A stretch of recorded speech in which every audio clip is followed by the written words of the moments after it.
Here you go. So here's the big gun. Oh, you're not going to come out now, are you? Let me get the model out. Here we go. So I don't know what I hadn't looked at it before. I guess I don't know if they've added more detail to it. It's just the little bits and pieces, things like the writing on the valves and just the detail on the below the cone area. There's like sort of an indentation with blue with like white silver dots in it, and it's just like, I don't know, it's just someone has lovingly created that, and the mesh work on there. That looks like a proper prop from a film or something. Do you remember in Hellboy, right at the start, the big mechanical glove thing that Rasputin is using to open the portal? It's like a massive glove, and it's got all these valves sticking out of it, and all these moving parts and everything else. That was a real, you know, this is not CGI in this bit. That was a real model that someone made with all the moving parts and everything else. I think that the guys from Mythbusters, they made a copy of it, I think, actually, with 3D printing and all sorts of things, mechanical details. Was it Adam? I think it was Adam might have done it. I think he's a big fan of props and film props, and rebuilt this thing and made a copy of it. You know, amazingly detailed bit of prop, but it's not in the film that long, really. And it's just an amazing device.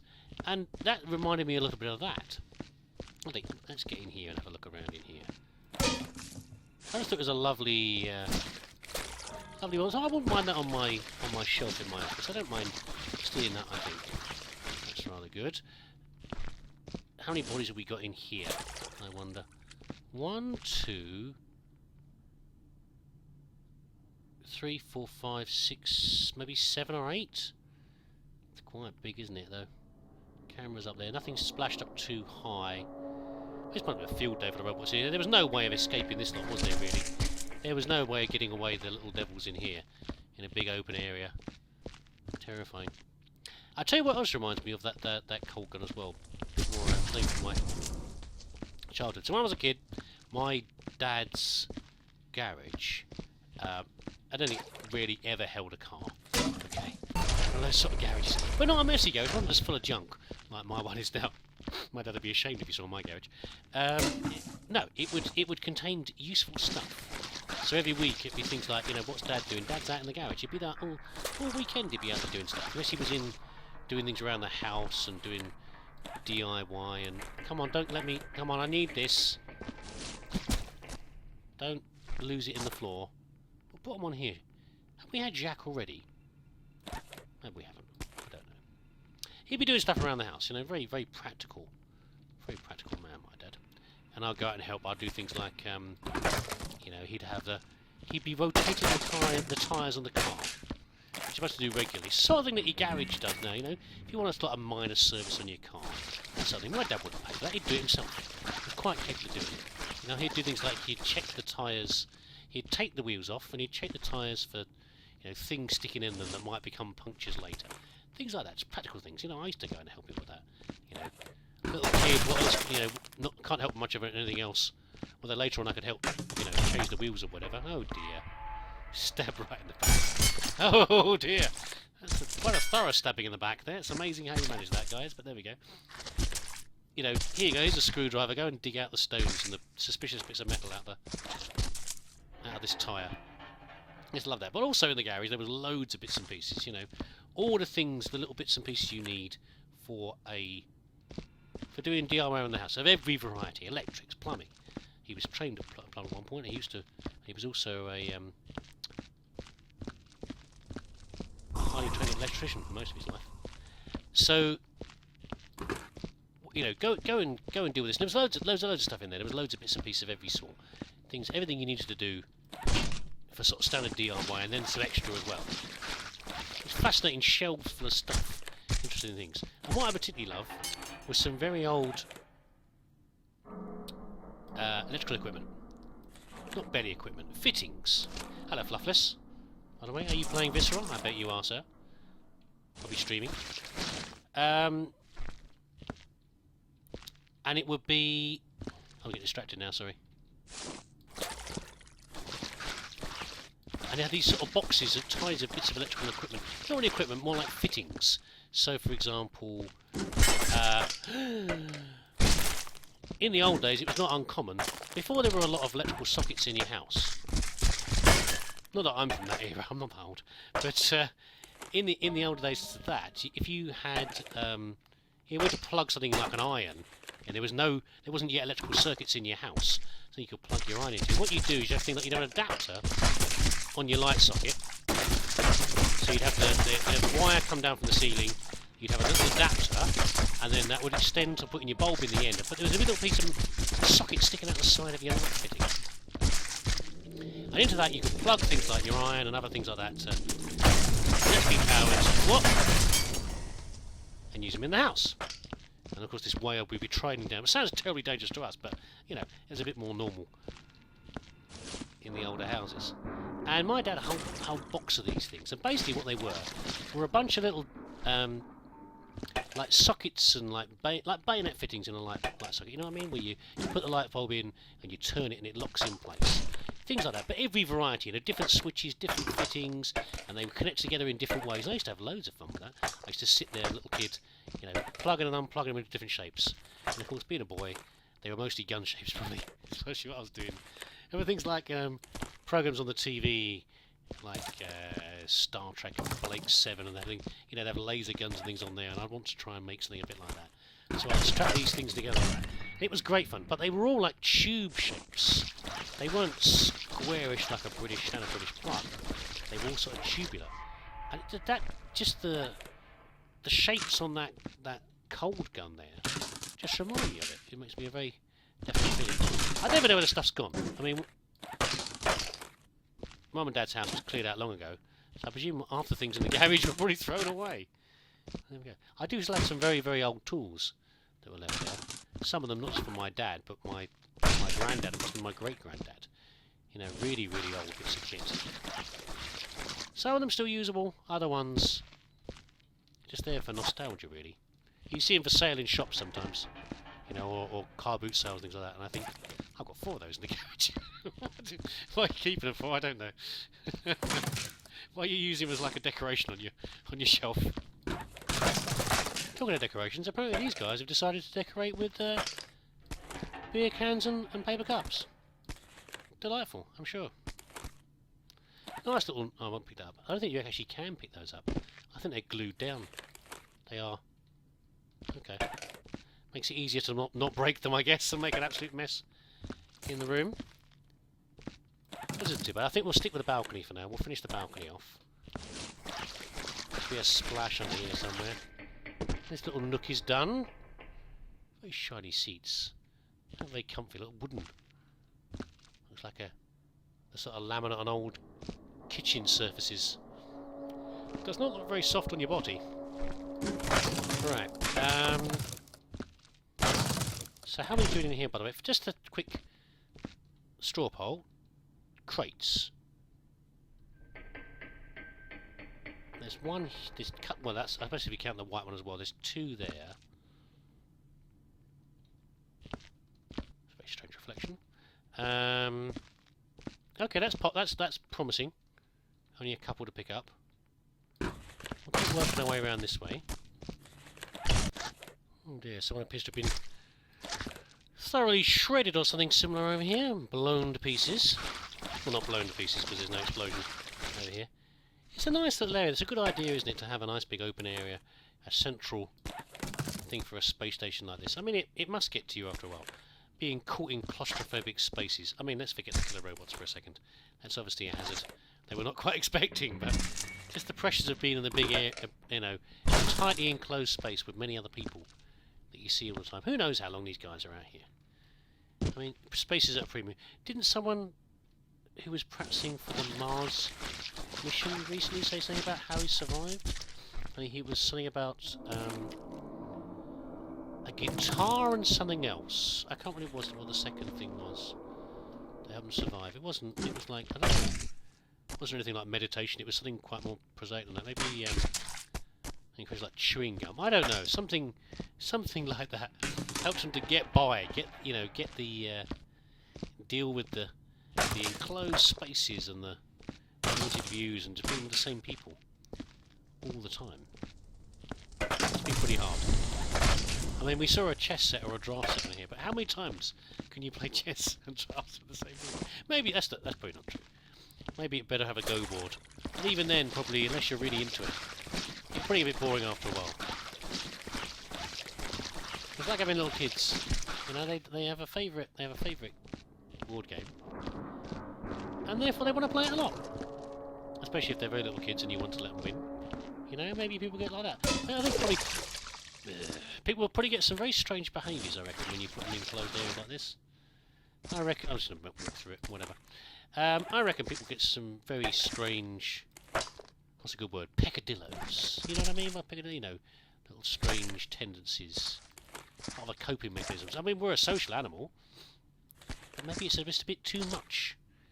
All being all jammed in together. Maybe you get little cabin fever type effects and people start doing some very odd things. Probably things later on that if you ask them after the event and the psychologist comes around and looks in your padded room and asks you why you did it, probably you wouldn't know why. It's just seemed a good idea at the time. I wouldn't know. Mostly, thankfully, although I live in a very... Ooh, come on. I want you to...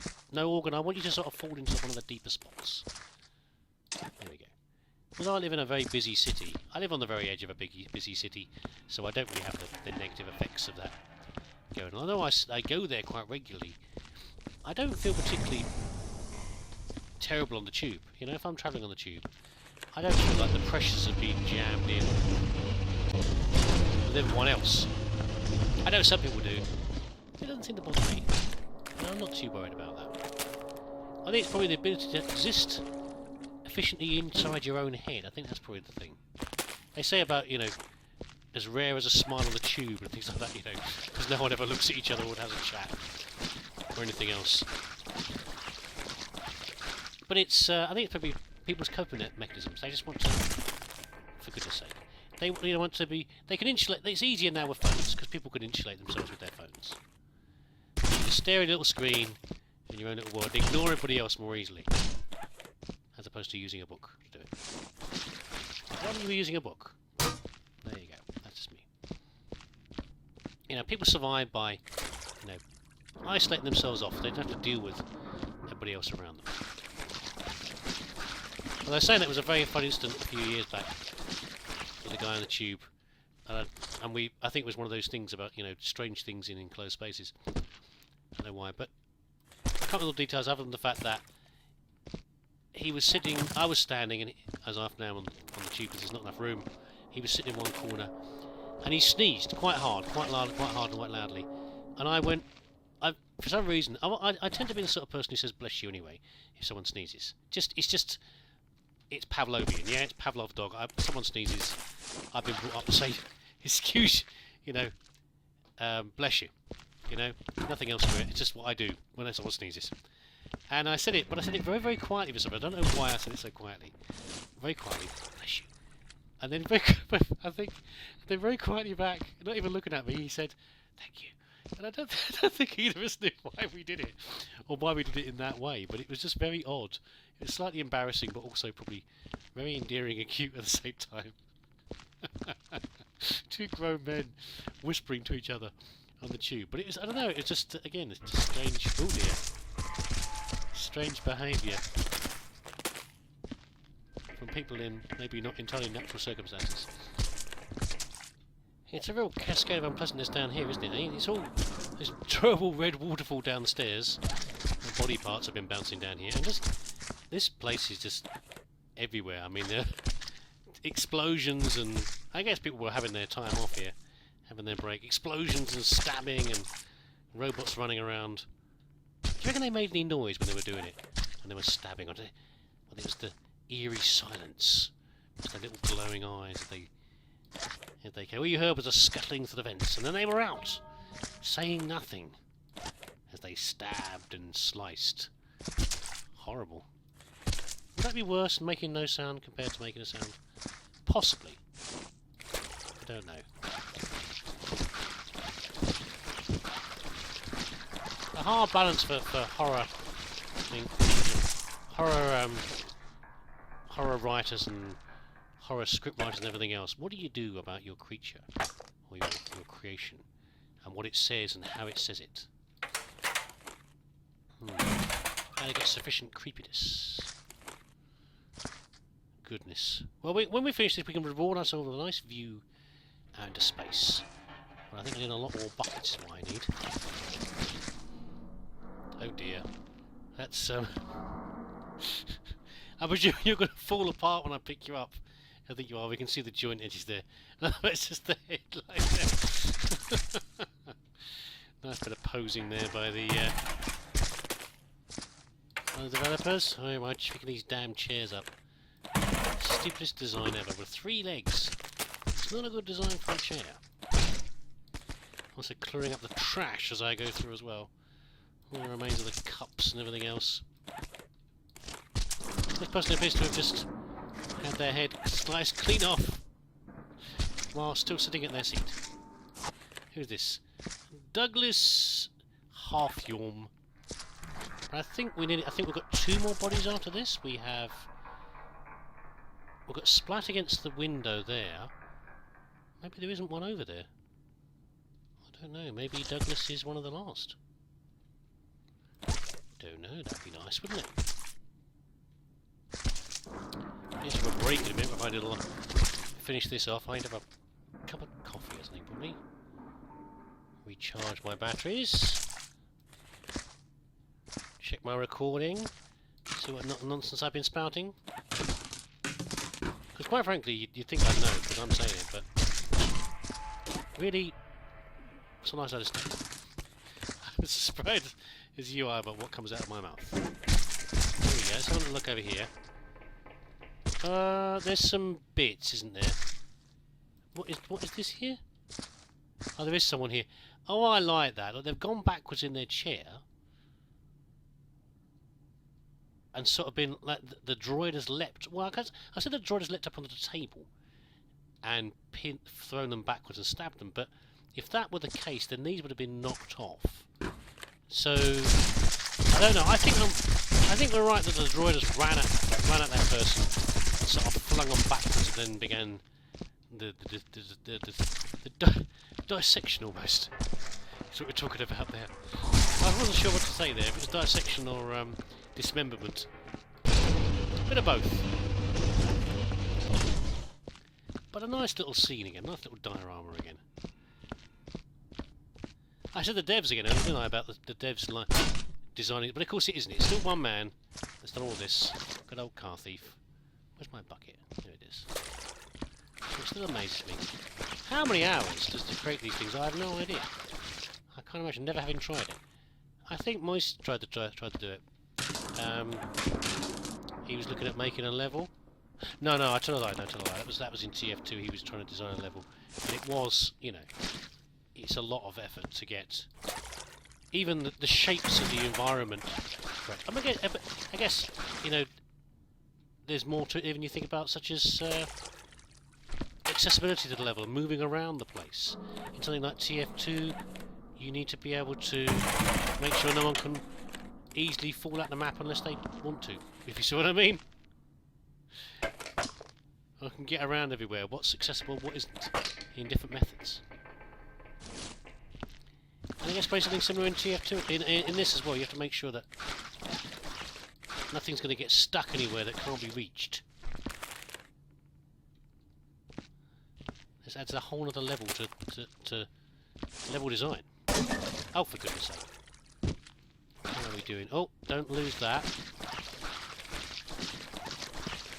Some more blood over here. Where that came from, I don't know.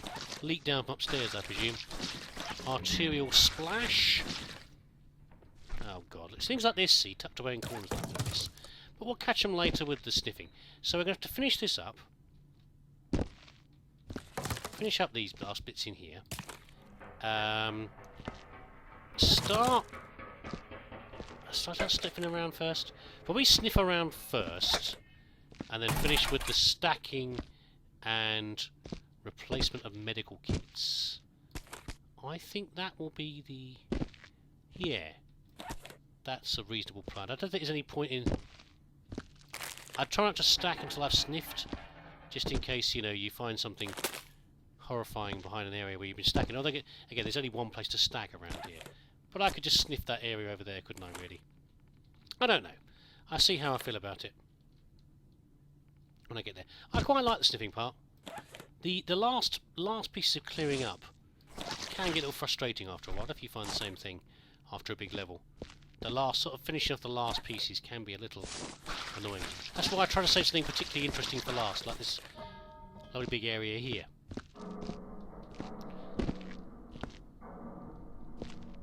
Oh, there's an arm still down there. How did I miss that? But the sniffing I don't mind. Sniffing, the hunting down of the last few pieces, that's quite good fun.